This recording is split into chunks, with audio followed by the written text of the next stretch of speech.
Hi అమ్మా. ఈరోజు కొత్త అల్లులకి ఇష్టమైన మన గోదావరి సంక్రాంతి పిండి వంట పాకుండలు చేసేసాను. రెండు ఎలా చేసానో చూపించేస్తా. ఎప్పుడు చేయని వాళ్ళు కూడా ఈ కొలతలతో చేసి పెట్టారంటే పంటి కింద కొబ్బరి ముక్క, వేగిన చల్మిడి తీపి, కమ్మని నువ్వుల రుచికి ఒకటికి 10 తినేస్తారు. దీనికోసం అర కేజీ కొత్త బియ్యం 24 గంటలు నానబెట్టి 2-3 సార్లు కడిగి తడి బియ్యాన్ని పిండి పట్టించుకోవాలి. దీనిలోకి ముదరి కొబ్బరిని చిన్న ముక్కలుగా కోసుకోవాలి.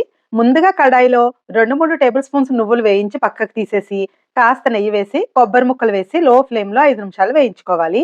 పాకం కోసం అర కేజీ బియ్యానికి పావు కేజీ అరిసెల బెల్లం తురుము, కొద్దిగా నీళ్లు వేసి బెల్లం కరిగించి వడపోసుకుని పాకం పట్టుకోవాలి.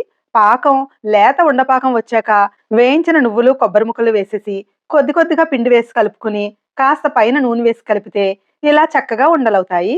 ఇప్పుడు వేడెక్కిన ఆయిల్కి దగ్గరగా పెట్టి ఉండలు వేసి మీడియం ఫ్లేమ్ లో బంగారు రంగు వచ్చే వరకు వేయించుకుంటే పాకుండలు రెడీ.